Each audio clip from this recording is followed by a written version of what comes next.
नमस्कार, स्वागत है आप सभी का देवभूमि समाचार में। मैं आपके साथ निकिता कश्यप। बुलेटिन की शुरुआत करते हैं। नई दिल्ली में उत्तराखंड के मुख्यमंत्री पुष्कर सिंह धामी ने प्रधानमंत्री नरेंद्र मोदी से शिष्टाचार की भेंट की और इस दौरान उन्होंने राज्य के विकास से जुड़ी कई महत्वपूर्ण योजनाओं पर मार्गदर्शन प्राप्त करते हुए केंद्र सरकार से निरंतर सहयोग के लिए आभार भी व्यक्त किया। तो वहीं आपको बता दें कि मुख्यमंत्री ने यह भी कहा कि प्रधानमंत्री मोदी के नेतृत्व में उत्तराखंड विकास भारत 2047 के विजन के लिए महत्वपूर्ण भूमिका निभाने को तैयार है। तो वहीं आपको बता दें कि मुख्यमंत्री धामी ने प्रधानमंत्री को कार्तिक स्वामी मंदिर का प्रतिरूप आदि और कैलाश यात्रा पर भी आधारित काफी टेबल बुक के साथ साथ उत्तराखंड के स्थानीय उत्पादों जैसे कि कनार का घी, लाल चावल, बासमती चावल के साथ साथ उन्होंने तमाम चीजें जो है उन्हें भेंट की। तो उन्होंने प्रधानमंत्री को नंदा राज्यात यात्रा 2026 में आमंत्रित करते हुए इसके लिए 400 करोड़ रुपए की सहायता भी मांगी है। इसी खबर पर अपने विचार रखने के लिए और विस्तार से जानकारी देने के लिए हमारे चैनल हेड अवनीश प्रेमी जी हमारे साथ जुड़ गए हैं। तो सर, जिस तरीके से आज शिष्टाचार की भेंट की गई, क्या अहम मुद्दे रहे और किन पर चर्चा की गई? देखिए निकिता, मुख्यमंत्री पुष्कर सिंह धामी 2 दिवसीय दिल्ली दौरे पर है। कल शाम उन्होंने प्रधानमंत्री से मुलाकात की है और प्रदेश में जो विकास कार्य चल रहे हैं उस पर जानकारी दी और आगामी जो योजनाएं हैं 2027 तक उसके बारे में विस्तार से प्रधानमंत्री को बताया। सबसे पहले मैं आपको बताऊं, मुख्यमंत्री ने जो मुलाकात की है उसमें उन्होंने दिल्ली और मेरठ के बीच जो रैपिड ट्रेन चलनी है उसको हरिद्वार तक चलाने की आग्रह जो है वो प्रधानमंत्री से किया है। उन्होंने साफ तौर पर है क्योंकि काफी संख्या में दिल्ली से, मेरठ से लोग हरिद्वार आते हैं और फिर उनकी वापसी भी होती है। तो निश्चित तौर पर अगर ये ट्रेन चलेगी तो हरिद्वार के लोगों को इसका फायदा मिलेगा। एक बात ये रही। दूसरा ये है कि 2026 में नंदा राज्यात यात्रा जो है जिसमें काफी संख्या में श्रद्धालु आते हैं और आस्था का केंद्र है, उत्तराखंड की नई पहचान नंदा राज्यात से मिलती है, उसके लिए 400 करोड़ रुपए देने का आग्रह उन्होंने केंद्र सरकार से किया है। इसके अलावा जो अर्ध कुंभ है वो इस बार कुंभ की बात ही हरिद्वार में होगा 2027 में, जिसमें पूरी तरह शाही सवारी निकलेगी, 13 अखाड़े शामिल होंगे और वो भव्य तरीके से मनाने की योजना प्रदेश सरकार ने अखाड़ा परिषद के साथ मिलकर तैयार की है, जिसमें गंगा सभा भी अपना सहयोग देगी। उसके लिए भी 335 करोड़ की डिमांड उन्होंने की है। कहा है, सरकार से आग्रह किया है कि सरकार उसमें सहयोग करे क्योंकि बहुत सारे काम जो है वो स्थायी प्रवृत्ति के होने हैं, पुलों का निर्माण है, घाट है, तो उसके लिए उन्होंने ये आग्रह किया है। इसके साथ साथ जो कॉरिडोर है जो कि हरिद्वार में प्रस्तावित है, रुद्रपुर में है, उसमें जो प्रगति है उसकी जो डीपीआर तैयारी है उसके बारे में जानकारी दी गई है। और तीसरी बात यह है कि जो रुद्रपुर में औद्योगिक विकास का जो बड़ा एक कार्यक्रम होना है 19 तारीख को, उसमें किस तरह ग्राउंड जीरो पर जाकर प्रधानमंत्री काम कर रहे हैं, किस तरह बेरोजगारी दूर करने के लिए एक योजना बनाई गई है, उस तमाम योजनाओं की जानकारी, तमाम विकास कार्यों की जानकारी प्रधानमंत्री को दी गई है और उनसे ये भी आग्रह किया गया है कि वो उत्तराखंड आए और तमाम चीजों का जायजा लें। नंदा राज्यात के लिए उनको आमंत्रित किया है और खास बात यह है क्योंकि उत्तराखंड में कई अपने ऐसे पारंपरिक उत्पाद हैं जो पूरी देश दुनिया में प्रसिद्ध हैं, जिसमें पुरोला का लाल चावल है, धारचूला का घी है, काला जीरा है, जम्बू है। ये सब भी प्रधानमंत्री को दिए गए हैं प्रदेश के मुख्यमंत्री की ओर से और प्रधानमंत्री से मुलाकात बहुत सकारात्मक रही है। जिस तरह के फोटो, जिस तरह के वीडियो सामने आए हैं तो निश्चित तौर पर यह दर्शाता है कि मुख्यमंत्री पूरी तरह आश्वस्त हैं कि जो भी सहयोग उन्होंने केंद्र सरकार से चाहिए वो उनको मिलेगा, जो फंड का आग्रह किया है वो उनको मिलेगा। ये इस तरह से विश्वास उनके चेहरे पर यहाँ पर झलक रहा है। दूसरा मैं बता दूं कि प्रधानमंत्री आज भी दिल्ली में है। कुछ देर पहले ही उन्होंने जल शक्ति मंत्री जो है CR पाटिल, उनसे भी मुलाकात की है। तो जल विद्युत जो परियोजनाएं हमारी हैं उन सबको लेकर भी उनसे काफी चर्चा रही है। जी ठीक है अवनीश जी, तमाम जानकारी के लिए आपका बहुत बहुत धन्यवाद। तो जिस तरीके से आपको बताते चले कि सीएम पुष्कर सिंह धामी 2 दिवसीय दौरे को लेकर नई दिल्ली पहुंचे हुए हैं और जहां आज उनके जो शिष्टाचार की भेंट है वो पीएम नरेंद्र मोदी के साथ की गई। खबरों में आगे बढ़ते हैं। अब खबर उधम सिंह नगर से है, जहां जिले में रुद्रपुर में 19 जुलाई को 1 लाख करोड़ निवेश का ग्राउंडिंग समारोह होने जा रहा है। आपको बताते चले कि इस समारोह में गृह मंत्री अमित शाह मुख्य अतिथि होंगे। तो साथ ही साथ प्रदेश सरकार दिसंबर 2023 में वैश्विक निवेशक सम्मेलन में 3.56 लाख करोड़ के निवेश प्रस्ताव पर MOU जो है वो किए गए थे और जिसमें कि अब 1 लाख करोड़ से अधिक निवेश प्रस्ताव को धरातल पर उतारने का काम शुरू शुरू हो गया है। आपको बता दें कि उद्योग विभाग में ग्राउंडिंग सेरेमनी को योगदान बनाने के लिए और इसको प्रभावित बनाने के लिए रुद्रपुर स्टेडियम में पूरे तरीके से तैयारियां भी शुरू कर दी गई हैं। इस समारोह में देश भर से निवेशक शामिल होंगे और जिसमें उत्तराखंड में निवेश करने वाले उद्यमियों से फीडबैक भी लिया जाएगा। तो साथ ही साथ आपको बताते चले कि MOU करने वाले निवेशकों को राज्य में उद्योग लगाने के लिए प्रोत्साहित भी किया जाएगा। और साथ ही साथ सचिव उद्योग विनय शंकर पांडे ने इस पर जानकारी देते हुए यह भी बताया है कि ग्राउंडिंग सेरेमनी के लिए 19 जुलाई की तिथि को तय कर दिया गया है और समारोह की पूरी तैयारियां अंतिम चरण में चल रही हैं और यह है जो समारोह होने वाला बेहद भव्य होगा।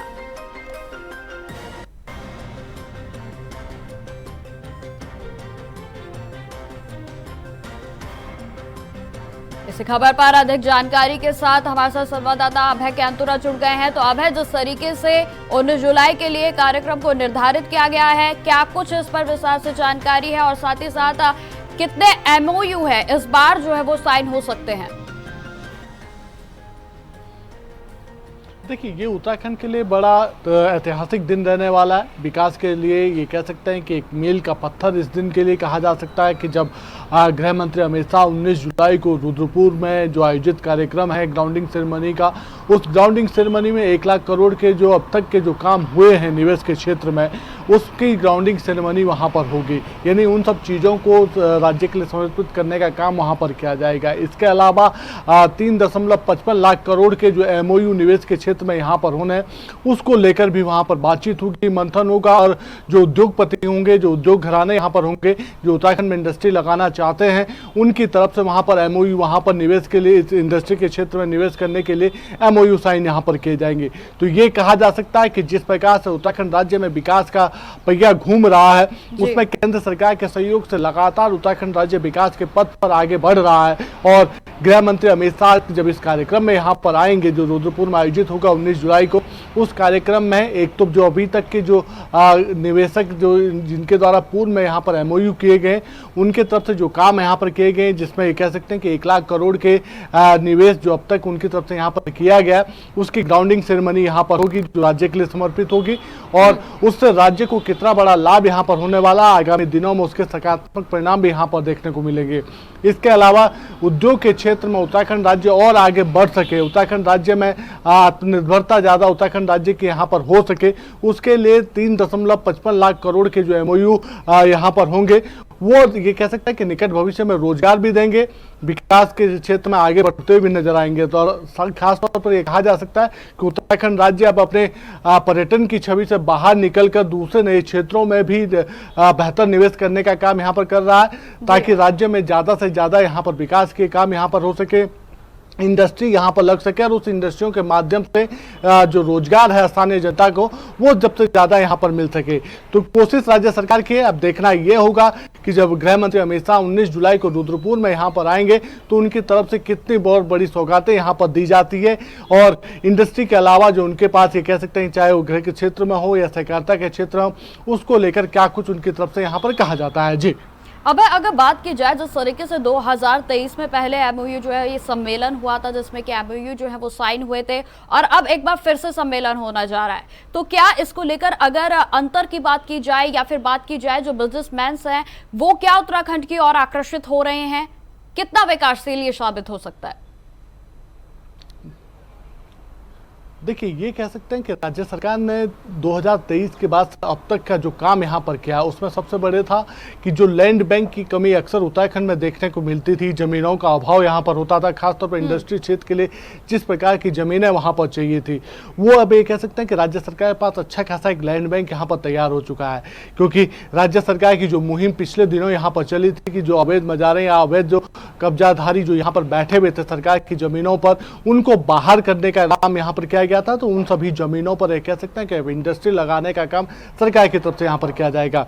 रुद्रपुर ये कह सकते हैं कि इंडस्ट्री एरिया में सबसे बड़ा क्षेत्र उत्तराखंड का कहा जा सकता है, क्योंकि जिस प्रकार से इंडस्ट्री वहाँ पर है, जिस प्रकार से वहाँ पर उनके ये कह सकते हैं कि जो निवेशक हैं उनके लिए अनुकूल माहौल वहाँ पर बनाया गया है, उसके चलते कह सकते हैं कि उत्तराखंड के जो दूसरे क्षेत्र हैं जहाँ पर राज्य सरकार इस समय निवेश लाने की तैयारी यहाँ पर कर रही है, उन क्षेत्रों में भी बड़ा निवेश यहाँ पर हो सकता है। और ये कह सकते हैं कि जो 2023 में जो राज्य सरकार ने जो वायदा राज्य की जनता से यहाँ पर किया था इन्वेस्टर समिट के माध्यम से, उसमें जिसमें कह सकते हैं कि 3 लाख करोड़ से के ज़्यादा MOU यहाँ पर हुए थे। और उस समय प्रधानमंत्री नरेंद्र मोदी ने कहा था कि आने वाला जो दशक है वो उत्तराखंड राज्य का दशक होगा, उत्तराखंड राज्य विकास के पथ पर अग्रणी राज्यों में बनने की श्रेणी में आगे बढ़ेगा। तो अब वो सच साबित होता हुआ नजर आ रहा है, क्योंकि राज्य में जिस प्रकार से विकास को लेकर राज्य सरकार काम यहाँ पर कर रही है, जिस प्रकार से निवेशक उत्तराखंड आना चाहते हैं, केंद्र का जिस प्रकार से राज्य को लगातार सहयोग यहाँ पर मिल रहा है, ऐसे में कहा जा सकता है कि उत्तराखंड राज्य जल्द ही अपने उन मुकामों को पाने का काम यहाँ पर करेगा जो लक्ष्य उसकी तरफ से निर्धारित किए गए,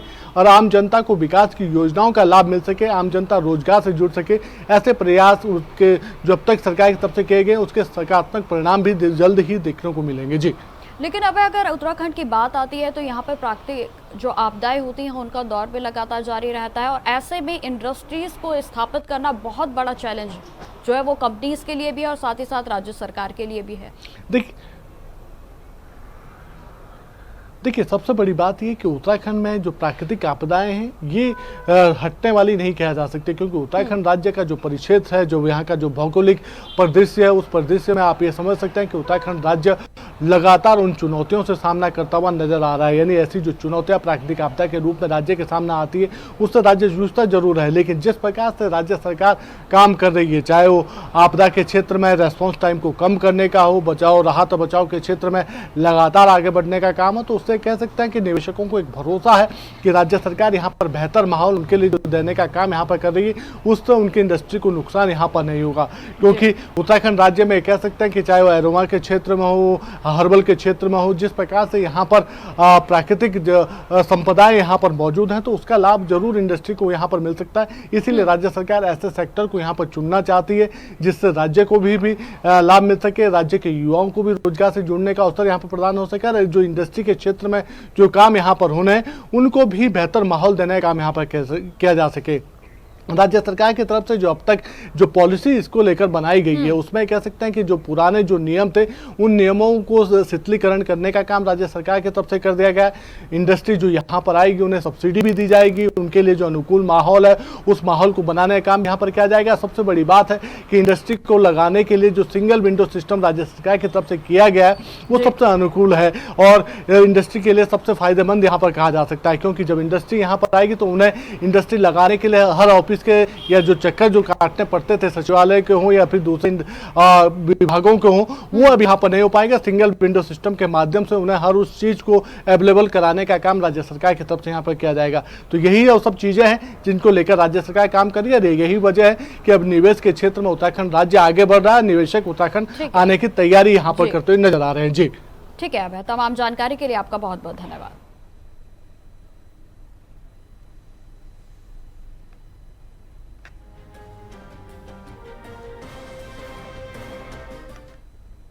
खबरों में आगे बढ़ते हैं। मुख्यमंत्री पुष्कर सिंह धामी ने तकनीकी शिक्षा विभाग की समीक्षा करते हुए गुणवत्ता और रोजगार परपक्वता को प्राथमिकता देने के निर्देश दिए हैं। उन्होंने अधिकारियों को उद्योगों की मांग के अनुरूप युवाओं को विभिन्न ट्रेडों में प्रशिक्षित करने को भी कहा। तो वहीं आपको बताते चले कि आर्टिफिशियल इंटेलिजेंस, रोबोटिक्स के जैसे अत्याधुनिक विषयों पर भी आधारित प्रशिक्षण कार्यक्रमों को प्राथमिकता देने की बात कही गई है। तो वहीं आपको यह भी बताते चले कि मुख्यमंत्री ने IIT रुड़की के सहयोग से प्रशिक्षण की गुणवत्ता बढ़ाने, सेंटर ऑफ एक्सीलेंस का अधिकतम उपयोग करने के साथ साथ नियमित रोजगार मेले के आयोजन पर भी जोर दिया। छात्रों को उद्योगों का शैक्षणिक भ्रमण कराने, ऑनलाइन प्लेटफॉर्म्स के पोर्टल्स पर, साथ ही साथ करियर मार्गदर्शन, इंटर्नशिप और विदेशी भाषाओं के प्रशिक्षण की व्यवस्था करने के भी निर्देश दिए गए हैं। सीएम ने 2030 तक सतत विकास लक्ष्यों की प्राप्ति के लिए युवाओं को तकनीकी कौशल, सॉफ्ट स्किल्स के साथ साथ नवाचार और उद्यमिता में भी प्रशिक्षण करने की आवश्यकता पर बल दिया।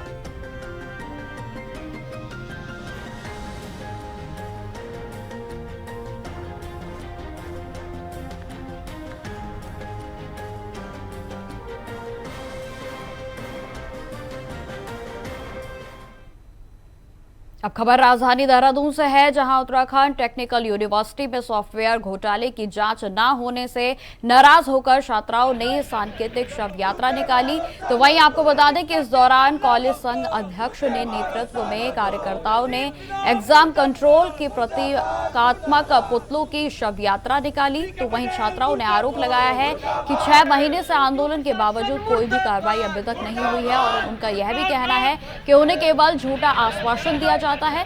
लेकिन अधिक परेशान होकर छात्रों ने चेतावनी दी है कि अगर अब भी जांच में दोषी पर कोई भी कार्रवाई नहीं होती है तो अगला कदम सीएम आवास का घेराव होगा।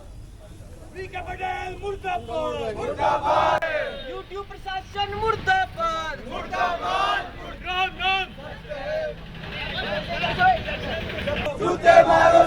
देखिए, शव यात्रा थी है, 4 लोगों की थी मेन। एक हमारे यूटीयू के वाइस चांसलर ओमकार यादव, एक यूटीयू के एग्जाम कंट्रोलर वीके पटेल, एक तकनीकी शिक्षा मंत्री सुबोध उनियाल जी और एक शिक्षा सचिव रंजीत सिन्हा जी। इन चारों की इसलिए ये शव यात्रा निकाली गई क्योंकि बहुत पिछले 2-4 महीनों से जो है मैं यहाँ कंटिन्यू इसमें लगा हुआ हूँ, आंदोलन कर रहा हूँ इसके खिलाफ। यूट्यूब में मैंने आपको पहले भी बताया था, बहुत ज़्यादा मतलब हाई लेवल का भ्रष्टाचार चल रहा है। बच्चे बहुत ज़्यादा परेशान हैं, उनके रिजल्ट में गड़बड़ी कर दी जाती है। बच्चों की जबरदस्ती मतलब सारे आंसर सही होने के बावजूद उनकी बैक लगा दी जाती है ताकि उनसे 3-3 हज़ार रुपये 4-4 हज़ार रुपये रीचेकिंग के नाम पे वसूले जाएं और फिर उसी आंसर शीट में उन्हें पास कर दिया जाता है। सिर्फ मतलब 3-4 हज़ार रुपये वसूलने के लिए उनकी बैक लगाई जाती है। फिर बच्चों को डिग्रियां गलत दी जाती है, जैसे कि मैंने बताया था, प्रोविजनल ईयर में अलग ईयर है, ओरिजिनल डिग्री में अलग ईयर है। तो इस तरह से बच्चों को बहुत मतलब परेशान किया जा रहा है। और जैसे कि मैंने बताया था, आईटी गोपेश्वर जो कॉलेज है, वहाँ के जो डायरेक्टर है अमित अग्रवाल जी, उनकी खुद की डिग्रियां फर्जी है। मतलब सेम डेट पे उनकी 2 डिग्रियां हैं और सेम यूनिवर्सिटीज है। और मतलब इसमें देखने की बात यह है मेन चीज कि एक ही यूनिवर्सिटी में एक ही डेट पे 2 वाइस चांसलर के अलग अलग साइन है, 2 अलग अलग चांसलर के साइन है और 2 अलग अलग रजिस्ट्रार के साइन है, जो सीधा सीधा फ्रॉड है। और ये मैं खुद से नहीं बोल रहा हूँ, ये हमने आरटीआई में जो डिग्रियां मांगी है उसके बेस पे बोल रहा हूँ। इसके बाद इतने धरने प्रदर्शन करने के बाद हम जब मिले डीएम के माध्यम से, जब हमने सीएम साहब को ज्ञापन दिया तो इन पे इंक्वायरी बैठाई गई। अच्छा, रंजीत सिन्हा जी ने सबसे पहले अमित अग्रवाल जो डायरेक्टर हैं आईटी गोपेश्वर के, उनका तो सीधे नाम हटा दिया। अब ना जाने उनकी क्या रिश्तेदारी है या क्या कितना मोटा पैकेज उन्होंने वहां से ऑफर किया होगा अमित अग्रवाल जी ने, जो रंजीत सिन्हा जी ने ये किया।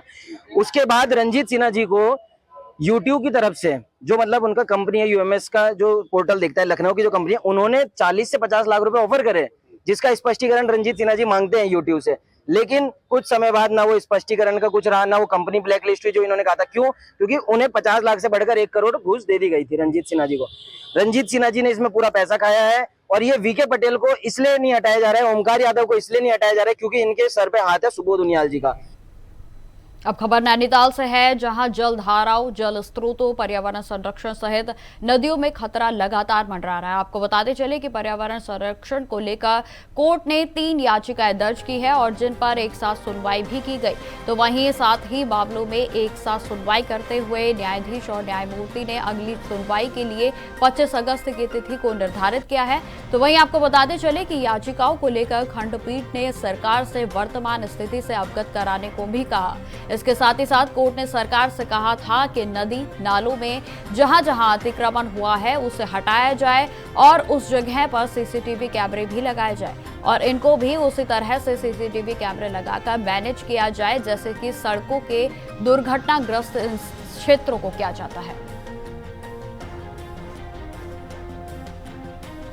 इसमें पूर्व में माननीय उच्च न्यायालय ने 10 नवंबर 2021 को राज्य सरकार को कहा था कि वो हर 3 वर्ष में मुख्य सचिव की जिम्मेदारी चिन्हित करी थी कि वो सर्वे कराएंगे और देखेंगे कि क्या कंडीशंस है हमारे नेचुरल रिसोर्सेज की। साथ साथ 22 दिसंबर 2021 को रीनू पॉल की जनहित याचिका में जिला अधिकारी देहरादून को कहा गया था कि फ्लड प्लेन जोनिंग करेंगे। इन दोनों जनहित याचिकाओं के ऑर्डर्स की कभी कोई कंप्लायंस माननीय उच्च न्यायालय में आज तक नहीं जमा की गई है। तो इन कंप्लायंसेस को लेकर याचिकाकर्ता की ओर से यह आग्रह किया गया है कि इसकी विस्तृत रिपोर्ट माननीय उच्च न्यायालय में लाए। आज की माननीय उच्च न्यायालय के ऑर्डर में याचिकाकर्ता को भी कहा है कोर्ट ने कि जो भी ऐसे नदी नालों में अतिक्रमण हो रहे हैं, चाहे वो रिस्पना नदी में हो या मालदेवता क्षेत्र में हो देहरादून में, इनकी फोटो हम मुख्य स्थायी अधिवक्ता और सरकार से साझा करें और इसके बारे में एक विस्तृत कंप्लायंस रिपोर्ट जो सरकार के विभिन्न विभागों को जमा करनी है, उसको बुलाते हुए मानसून के तुरंत बाद 25 अगस्त 2025 को माननीय उच्च न्यायालय ने इसको फिर से चिन्हित किया है और ये लगातार पर्सनल अपीयरेंस की कैटेगरी में आता है ये मामला, क्योंकि इसको बहुत संवेदनशीलता से कोर्ट देख रही है और मामले की अगली सुनवाई 25 अगस्त तक है। उम्मीद करते हैं तब तक राज्य सरकार और कार्रवाई करेगी। खबर राजधानी देहरादून से है, जहां ऑपरेशन कालनेमी जोर शोर से चल रहा है। आपको बताते चले कि लेकिन इस पर अब सियासत भी होने लग गई है, जहां पर महिला की कांग्रेस प्रदेश अध्यक्ष ज्योति रौतेला का कहना है कि अगर सरकार पाखंडी लोगों को बेनकाब कर रही है तो यह अच्छी पहल है, लेकिन बीजेपी को पहले अपनी पार्टी में बैठे उन कालनेमियों पर भी कार्रवाई करनी चाहिए जो कि महिलाओं का उत्पीड़न कर रहे हैं और युवाओं के साथ गलत व्यवहार कर रहे हैं। इसके साथ ही उन्होंने बीजेपी पर तंज कसते हुए यह भी कहा कि जब तक सत्ता पक्ष में बैठे दोषियों पर सख्ती नहीं होगी तब तक यह ऑपरेशन सिर्फ एक दिखावा बनकर रह जाएगा।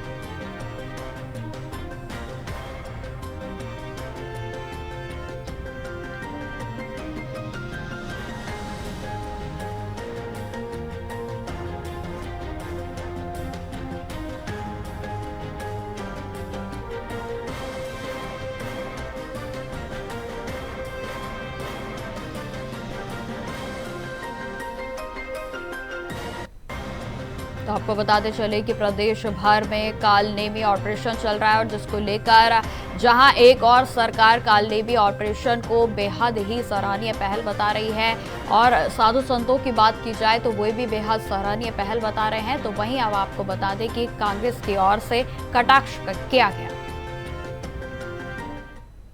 देखिए, मैं इसमें ये बोलना चाहूंगी ऑपरेशन कालनेमी अच्छा है। अगर सरकार पाखंडी लोगों को बाहर निकालने का काम कर रही है तो मुझे लगता है कि वो एक अच्छी शुरुआत होनी चाहिए, लेकिन मेरा साथ साथ ये कहना है कि सरकार को खास तौर से इस बात पे ध्यान देना चाहिए कि जो कालनेमी उनकी सरकार में भाजपा में सत्ता में है, जो महिलाओं का उत्पीड़न कर रहे हैं, लोगों के साथ गलत व्यवहार कर रहे हैं, उन सब पे ही कार्रवाई होनी चाहिए। आपको एक एग्जाम्पल सेट करना पड़ेगा कि जो लोग आपकी सरकार में सत्ता में आपकी पार्टी में हैं और वो लोग अगर महिलाओं के साथ गलत कर रहे हैं, युवाओं के साथ गलत कर रहे हैं, तो उनके रूप में जो कालनेमी उनकी पार्टी में उन सब लोगों के ऊपर भी कार्रवाई होनी चाहिए। तो फिलहाल इस बुलेटिन में इतना ही। देश दुनिया की तमाम खबरों की जानकारी के लिए बने रहें हमारे साथ। नमस्कार।